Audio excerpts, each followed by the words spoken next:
Hi friends, இன்றைக்கி September 16ஆம் தேதி பரபரப்பாக போயிட்டுருக்கிற மகாநதியில் இன்றைக்கி என்ன நடக்குதுன்னு சொல்லிட்டு பார்த்துடலாமா. விஜய்க்கும் நிவினுக்கும் நடந்துட்டுருக்கிற கான்வர்சேஷனு வேறு லெவலாக போயிட்டுருக்கு. அதே தான் இன்றைக்கும் கண்டினியூ ஆகுது. இப்போ பார்த்திங்கன்னா நிவின் சொல்லிடுறாரு, உன்னோட சுயநலத்துக்காக நான் எதுவுமே பண்ணாமல் இருக்கேன்னு சொல்லிட்டு என்னை எப்படி வேணால் ஆட்டி படைக்கலான்னு நீ நினச்சிட்டு இருந்தா, அதுக்கு நான் ஆள் கிடையாது அப்படின்றாரு நிவின். உடனே விஜய் சொல்கிறாங்க, ஏன் நிவின், நான் இவ்வளோ பொறுமையாக சொல்கிறேன், உனக்கு கொஞ்சம் கூட புரியவே இல்லையா?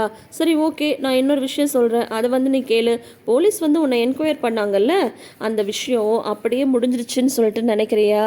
இல்லைப்பா, அது இன்னும் முடியல, நான் இப்போதைக்கு அதை ஸ்டாப் பண்ணி வச்சுருக்கேன், உனக்கு தெரியுதா இல்லையா அப்படின்னு சொல்கிறாங்க.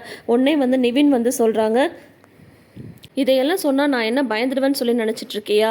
அன்றைக்கி ராகினிக்கும் எனக்கும் கல்யாணம் நடந்துட்டு இருந்தப்போ உனக்கு உன்னோட சுயநலத்துக்காக தானே அப்பயும் கல்யாணத்தை நிப்பாட்டினேன். அப்போ உனக்கு காவேரி தேவையில்லை, அதனால் நீ என்ன சொன்ன, காவேரிக்காக வெயிட் பண்ணுன்னு சொன்னேன். ஆனால் இப்போ ஏதாவது பிரச்சனை வருமோன்னு சொல்லிட்டு இப்போயும் உன்னோட சுயநலத்துக்காக தான் யமுனாவை எனக்கு கல்யாணம் பண்ணி வைக்கணும்னு பார்க்குற. ஏன்னா இப்போ உனக்கு காவேரி வேணும்ல, நான் தான் உன் வாழ்க்கையிலேருந்து விலகிறேன்னு சொல்லிட்டேனே, அப்புறம் ஏன் என்னை யமுனாவை கல்யாணம் பண்ணிக்க சொல்லி டார்ச்சர் பண்ணுற அப்படின்றாரு நிவின். அமைதியாக இருக்குன்றதுக்காக நீ சொல்கிறதெல்லாம் செய்வேன்னு சொல்லிட்டு நினைக்காத அப்படின்னு சொல்கிறாங்க. உடனே விஜய் சொல்கிறாங்க, சரி நீ என்ன வேணால் சொல்லிக்கோ, ஆமாம் இப்போ நான் யமுனாக்காக தான் உன்னை கல்யாணம் பண்ணிக்கோன்னு சொல்கிறேன், நீ அதை எப்படி வேணால் எடுத்துக்கோ, எனக்கு என்னோட மச்சினிச்சியோட லைஃப் முக்கியம் இல்லையா? கொஞ்சம் யோசிச்சுப்பாரு, நான் உன்னை டார்கெட் பண்ணேன், கார்னர் பண்ணேன் அப்படின்னு சொல்லிட்டு உன்கிட்ட நிறைய ரீசன் இருக்கலாம். நீ நாளைக்கு போலீஸ்கிட்ட இது எல்லாமே கூட சொல்லலாம், ஆனால் இதெல்லாம் அங்கே நிற்கும்னு சொல்லிட்டு நீ நினைக்கிறியா? கண்டிப்பாக நிற்காது. ஆனால் நீ காவேரிக்காக வெயிட் பண்ணிட்டு இருக்கும்போது யமுனாக்கு எதுக்கு ஹோப் கொடுத்த? ஒருவேளை இது இல்லைன்னா ஒரு சேஃபர் சைடாக அது இருக்கும்னு நினச்சிட்டு ஹோப் கொடுத்தியா? அந்த விஷயம் போலீஸ்க்கு தெரிஞ்சால் என்ன ஆகும்னு உனக்கு தெரியுமா? அவ்வளோதான், உன்னோட லைஃபே வேஸ்ட் ஆகிடும். நீ என் மேலே சொன்ன காரணம் எல்லாமே ஒன்றுமே அங்கே செல்லுபடியாகாது. ஆனால் நீ யமுனா கொடுத்த அந்த ஹோப் மட்டும்தான் அங்கே நிற்கும். அப்போ என்ன ஆகும், யமுனா சூசைட் அட்டம் பண்ணுறதுக்கு முழு காரணம் நீ தான் அப்படின்னு சொல்லிட்டு போலீஸ்க்கு தெளிவாக தெரியும்ல அப்படின்னு சொல்கிறாங்க. ஸோ இப்போ இதை வச்சு நீ என்னை பிளாக்மெயில் பண்ணுற, அப்படி தானே? நீ என்ன சொன்னாலும் சரி, என்ன நடந்தாலும் சரி, இந்த கல்யாணத்துக்கு என்னால் ஒத்துக்கவே முடியாது அப்படின்னு சொல்கிறாங்க. ஏய், இவ்வளோ தூரம் நான் சொல்லிட்டுருக்கேன், உனக்கு கொஞ்சம் கூட புரியவே இல்லையா? நாளைக்கு காலையில் நீ கோயிலுக்கு வர, நான் யமுனாவை கூட்டிகிட்டு வருவேன்.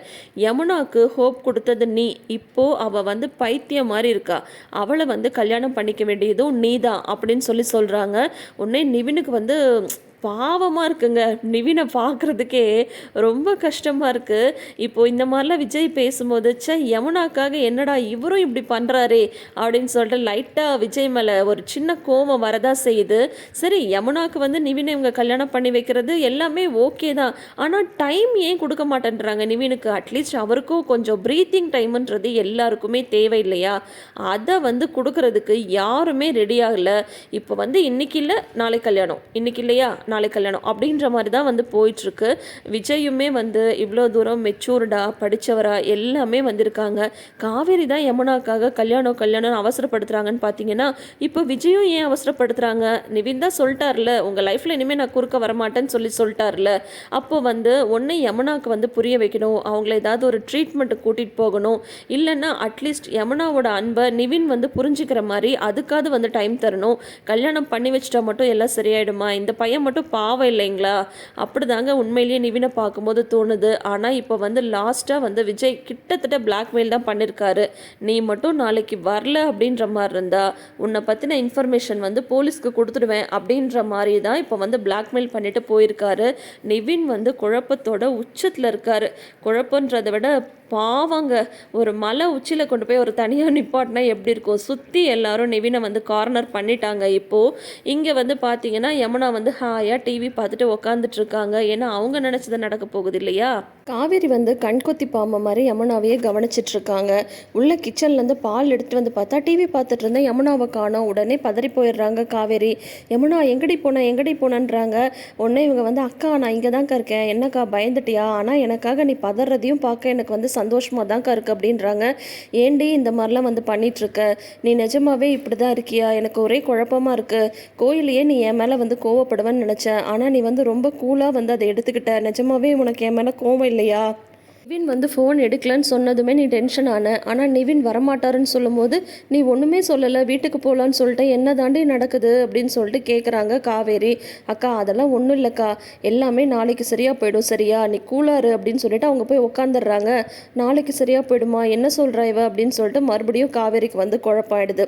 அதுக்குள்ளார ராகினி வந்து இந்த மாதிரி யமுனா வந்து வீட்டில் இல்லாதது, அதுக்கப்புறம் வந்து இவங்கெல்லாம் ஃபார்ம் ஹவுஸ் போயிருக்கிறது, அவங்க எல்லாரும் போயிட்டு லேட்டாக வந்தது, அதாவது குமரனோட ஷூட்டிங் போயிட்டு லேட்டாக வந்தாங்க இல்லையா, அதுக்கு ஷூட்டிங்னு அவங்களுக்கு தெரியாது.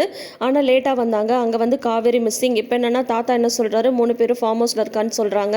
இது ஏதோ ஒரு எனக்கு டவுட்டாகவே இருக்குப்பா, என்னன்னு கண்டுபிடிங்க அப்படின்ற மாதிரி வந்து பசுபதிட்ட சொல்லிட்டு இருக்காங்க ராகினி. உடனே பசுபதி சொல்கிறாங்க, அந்த வெண்ணிலா இஷ்யூ வந்து என்னாச்சு, இந்த யமுனா விஷயம் எப்படியோ போயிட்டு போகுது, அதனால் காவேரிக்கு எந்த பாதிப்பும் இருந்தாலும் இல்லைனாலும் நமக்கு பிரச்சனை இல்லைம்மா. ஆனால் கண்டிப்பாக இந்த வெண்ணிலா வந்து வந்துட்டா டெஃபினட்டாக காவேரிக்கு வந்து அது ஒரு பேர் இடியாக இருக்கும். அதனால வந்து சீக்கிரமாக வந்து அந்த பொண்ணை கண்டுபிடிக்க பாருங்க அப்படின்னு சொல்கிறாங்க. உடனே ராகினி சொல்கிறாங்க, அந்த விஷயத்தில் விஜயும் கொஞ்சம் தீவிரமாக தான் தேடிட்டு இருக்காரு அப்படின்ட்டு ராகினியுமே சொல்லிட்டு வீட்டுக்கு வராங்க. வீட்டுக்கு வந்தால் விஜய் வந்து வந்திருக்காரு. எதுக்குன்னு பார்த்தீங்கன்னா வந்து காவேரிக்கு சாரீ ஜுவல்ஸ் இதெல்லாம் எடுத்துகிட்டு போகிறதுக்காக அவங்க 2 பேருக்கும் வந்திருக்காங்க. அதுக்கப்புறம் பாட்டி வந்து இருந்து காஃபி குடிப்பா அப்படின்ற மாதிரிலாம் சொல்கிறாங்க. நான் ரூமுக்கு போயிட்டு வரேன் அப்படின்னு சொல்லிட்டு போகிறாங்க. அதுக்குள்ளார தாத்தா பாட்டி விஜய்ட்ட என்ன சொல்கிறாங்க, இப்பயே எப்படி ஜாலியாக இருக்க முடியுமோ இருங்க, நாளைக்கே குழந்தை குட்டின்னு ஆகிட்டா உங்களால் இந்த மாதிரி ஃப்ரீயாக இருக்க முடியாதுன்னெலாம் சொல்லிட்டு இருக்கும்போது அதை கேட்டு ராகினிக்கு வந்து பயங்கர கடுப்பாயிடுது.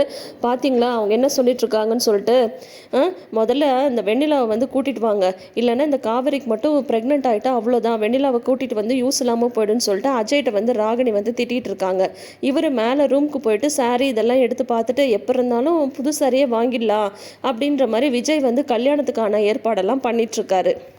இங்கே யமுனாவை புரிஞ்சிக்கவே முடியாமல் காவேரி மறுபடியும் நிவினுக்கு கால் பண்ணுறாங்க. நிவின் வந்து ஃபோனை எடுத்ததுமே ஏன் நிவின் நீங்கள் வரல அப்படின்னு சொல்லி கேட்குறாங்க. உடனே நிவின் சொல்கிறாங்க, இப்போ கூட அதை கேட்க தானே நீ கால் பண்ண அப்படின்னதும் வேறு எதுக்கு நான் கால் பண்ணுவேன் நீங்கள் வந்து நினைக்கிறீங்க, யமுனா இப்போ வந்து முதல்ல இருந்ததை விட ரொம்ப மோசமாக இருக்கா, அவளை வந்து என்னால் புரிஞ்சிக்கவே முடியல அப்படின்னு சொல்கிறாங்க. உன் தங்கச்சி தவிர நீ வேறு எதையுமே வந்து யோசிக்கவே மாட்டியா காவேரி, நான்லாம் உனக்கு ஒரு மனுஷனே கிடையாது இல்லை, என்னை பற்றி யாருமே புரிஞ்சிக்க மாட்டீங்கல்லன்னு சொல்லிட்டு ரொம்ப ஹர்ட் ஆகி பேசுகிறாரு நிவின். காவேரியால் பதில் சொல்ல முடியாத ஒரு சூழ்நிலை தான் இருக்குது. அதோட தொடரும் போட்டுட்டு நாளைன்னு காட்டுறாங்க. அதில் பார்த்தீங்கன்னா பிளான் எல்லாத்தையும் பக்காவாக சொல்கிறாரு பசுபதி ராகினி கிட்ட. இந்த மாதிரி என்ன பிளான் நடந்துட்டுருக்குன்னு தெரியுமா, யமுனாவுக்கு வந்து கல்யாண பிளான் நடந்துட்டுருக்கு அப்படின்னதும், கல்யாணமா அப்படின்னா மாப்பிள்ளை அப்படின்னு ராகினி கேட்குறாங்க. மாப்பிள்ளை யார் தெரியும்ல, நம்ம மாப்பிள்ளை தான் நிவின் அப்படின்னதும் அதை கேட்டுட்டு ஷாக் ஆகி நிற்கிறாங்க ராகினி.